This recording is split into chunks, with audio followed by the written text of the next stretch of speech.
नमस्कार दोस्तों, हमारे चैनल पे आपका बहुत बहुत स्वागत है।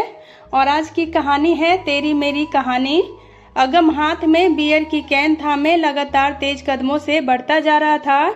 उसके हाथ में ठंडी बियर थी, लेकिन दिमाग बहुत गर्म था। आज उसका दिमाग गुस्से से नहीं बल्कि दुख, परेशानी और बेबसी से गर्म हो रहा था। शायद इसलिए ही उसने यह ठंडी बियर ली थी। कभी कभार दोस्तों के साथ छोड़ दे तो अमूमन वह शराब या बियर नहीं पीता था, क्योंकि उसे बियर भी बहुत जल्दी चढ़ जाती थी। उसके कदम बढ़ते ही जा रहे थे और दिमाग उससे भी तेजी से चल रहा था।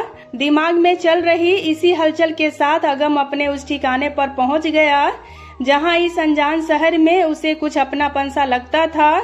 यह नदी का पुल जो उसे याद दिलाता था उसके गांव के पास से निकलते एक बरसाती नाले की, जिस पर बने छोटे से पुल पर अक्सर अपने दोस्तों के साथ मस्ती करने जाया करता था और जहां पर वो सब बहुत सी शैतानियां, बहुत सा बचपना करते थे। अगम के लिए दोस्तों के साथ बिताए वो पल ही उसकी जिंदगी का खजाना था। बस उन पलों को याद करने के लिए और कुछ पल के लिए अपने होठों पर मुस्कान लाने के लिए वह वहां खींचा चला जाता था। लेकिन आज बात कुछ और थी।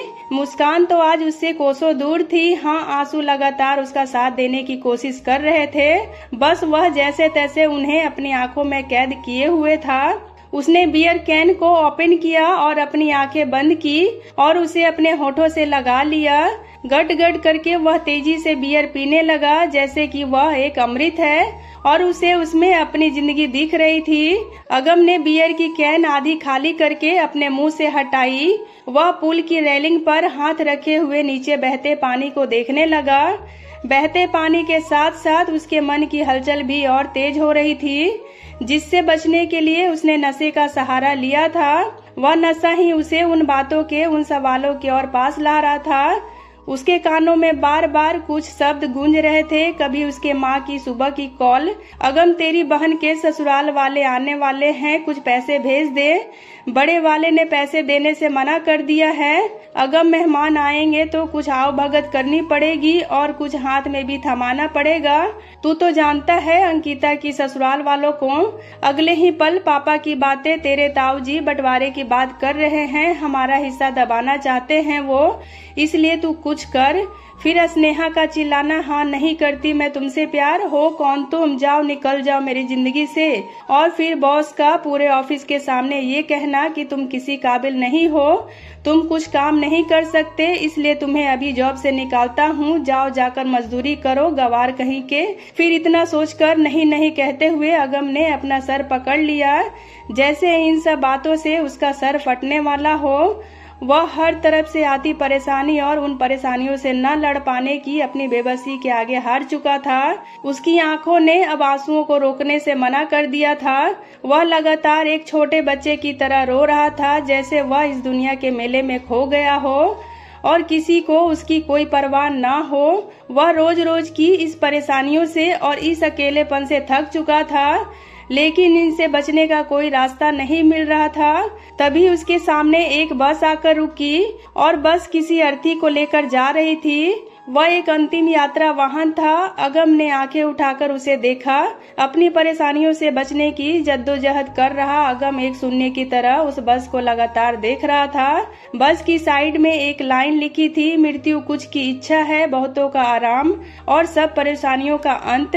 और बस पर लिखी यह लाइन पढ़कर अगम को अपनी परेशानियों का अंत करने और उनसे हमेशा के लिए मुक्ति पाने का रास्ता मिल गया था। अगम ने फिर से बियर की कैन में एक घूंट मारा और बिना देर किए पुल की रेलिंग पर जाकर खड़ा हो गया। उसने आंखें बंद की और धीरे से बोला, मृत्यु कुछ की इच्छा है, बहुतों का आराम और सब परेशानियों का अंत। मेरी भी परेशानियों का अंत होगा, मुझे भी इन चिंताओं से मुक्ति चाहिए। इस वाक्य को दोहराते हुए वह अपनी सारी परेशानियों को खत्म करने का कदम आगे बढ़ाने लगा।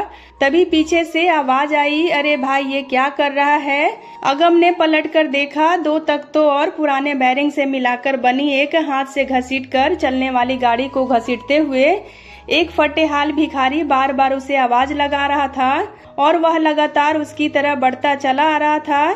और फिर पास आकर उसने पूछा, क्या है, क्या परेशानी है तुझे। तो अगम ने गुस्से से कहा, भाई परेशानी मुझे नहीं तुझे है। तो भिखारी ने कहा, मैं तो तुझे यह बता रहा हूँ बस। तो अगम ने भिखारी की बात को काटते हुए कहा, तू रहने दे मुझे बताने को, और ये फालतू ज्ञान कहीं और दिखा, चल निकल यहाँ से। तो भिखारी कहता है, अरे भाई सुन तो ले, मैं कोई फालतू ज्ञान नहीं दे रहा हूँ, और जो तू कर रहा है मैं उसके लिए तुझे नहीं रोक रहा हूँ। मैं तो तुझे बता रहा हूँ, अगर तेरे को नीचे कूदना है तो थोड़ा आगे जाकर कूद, जहाँ पानी गहरा है तेरा काम वहाँ बन जाएगा। अगर तू इस 50 फीट ऊंचे पुल से यहाँ कूदा तो नीचे पानी बहुत कम है, तेरा काम तो नहीं होगा लेकिन काम तमाम जरूर हो जाएगा।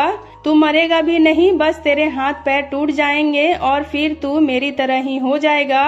और यार तेरी शक्ल से ही दिखता है कि तू तो सही से भीख भी नहीं मांग पाएगा। भिखारी ने हंसकर कहा, और अब तक टेंशन में डूबे अगम को भिखारी की बात सुनकर हंसी आ गई, और फिर उसने कहा, ये तो तूने सही कहा कि मैं भीख तो नहीं मांग पाऊंगा, लगता है थोड़ा आगे ही जाना पड़ेगा। वह रेलिंग से नीचे उतरा और फिर उसने अपनी बियर की कैन उसकी तरफ बढ़ाते हुए कहा, बियर पिएगा लेकिन यह मेरी जूठी है। तो भिखारी कहता है, अरे यार तुझे ये भी नहीं पता कि शराब कभी जूठी नहीं होती, ला दे, वैसे भी सुबह से इस गाड़ी को और अपने आप को खींचते खींचते थक गया हूँ, इसी बहाने कुछ तो आराम मिल जाएगा। और भिखारी ने अगम से बियर की कैन लेकर पीने लगा। 2 घूंट पीकर वह रुक गया और अगम की आंखों में देखते हुए बोला, अरे भाई तू तो अच्छा खासा लड़का है, पढ़ा लिखा भी है, फिर क्यों मरने को टंगा हुआ था इस पुल पर। तो अगम ने कहा, ये टेंशन और ये लाइफ की परेशानियां मुझे जीने नहीं देती है दोस्त, मैं हार गया हूँ, मैं अब इनसे नहीं लड़ सकता। तो भिखारी ने पूछा, अच्छा कितनी परेशानी है तुझे जो तू हार गया, तेरा घर भी होगा, परिवार भी होगा, और आज नहीं तो कल कोई प्यार करने वाला भी होगा। अगम ने हल्की सी उदासी के साथ कहा, हाँ घर है, परिवार भी है, लेकिन वो सब मुझसे दूर हैं और लगातार दूर ही हो रहे हैं। तो फिर भिखारी ने कहा, भाई मुझे बचपन में पोलियो हो गया था, जिसकी वजह से मेरा दोनों पैर बेकार हो गया था, तो मेरे घर वालों ने मुझे एक तरह से निकाल ही दिया था, उन्होंने मुझे एक बाबा को दे दिया और भूल गए। जब मैंने होश संभाला तो खुद को फुटपाथ पर पाया, ना मेरे सर पर छत है, ना कोई अपना कहने वाला, और तो और भगवान ने मुझे खड़े होने लायक भी नहीं बनाया। मैं रोज हजारों गाली खाता हूँ, सैकड़ों लोगों से धुतकारा जाता हूँ, तुझसे 100 गुना ज्यादा परेशानियों का सामना करता हूँ, लेकिन फिर भी मैं जी रहा हूँ। क्या है ना दोस्त, जिंदगी है तो परेशानियाँ होगी ही।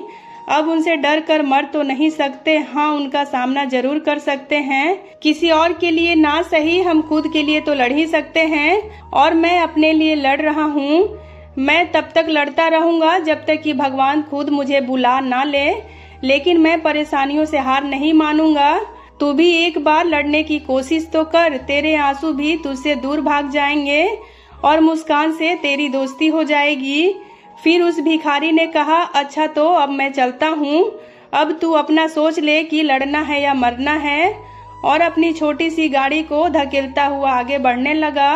अगम उसे जाता हुआ देखता रहा। उसने अपने हाथों से अपने आंसुओं को पोंछा और जोर से चिल्लाया, हाँ मेरे दोस्त मैं लड़ूंगा। उस भिखारी ने पलटकर देखा और मुस्कुराकर उसकी तरफ हाथ हिलाया और बोला, मैं जानता हूँ तू कायर नहीं है, तू लड़ेगा और जीतेगा भी। अगम ने धन्यवाद के तौर पर हाथ हिलाया और हाथ हिलाते हुए उसने महसूस किया कि उसके आंसू सूख चुके हैं और उसके होठों पर मुस्कान आ गई है। जिंदगी जीने का सबक सीखकर आंसुओं को पीछे छोड़कर अगम वापस अपने घर की तरफ चल दिया। उसकी सारी परेशानियों का अंत हो चुका था, क्योंकि वह उनसे लड़ना सीख गया था और अपनी जिंदगी अपने अंदाज में जीने का तरीका भी। तो दोस्तों, उम्मीद करती हूँ आपको आज की ये कहानी काफी पसंद आई होगी। तो अगर आपको ये कहानी पसंद आए तो हमारे वीडियो को एक लाइक जरूर करें, और अगर अभी तक आपने हमारे चैनल को सब्सक्राइब नहीं किया है तो इसे सब्सक्राइब करके बेल आइकन को प्रेस कर दें, ताकि मेरी आने वाली वीडियोस की नोटिफिकेशन आपको मिलती रहे, और हो सके तो इसे अपने फैमिली और फ्रेंड्स के साथ शेयर भी करें। वीडियो में अंत तक बने रहने के लिए आपका बहुत बहुत धन्यवाद।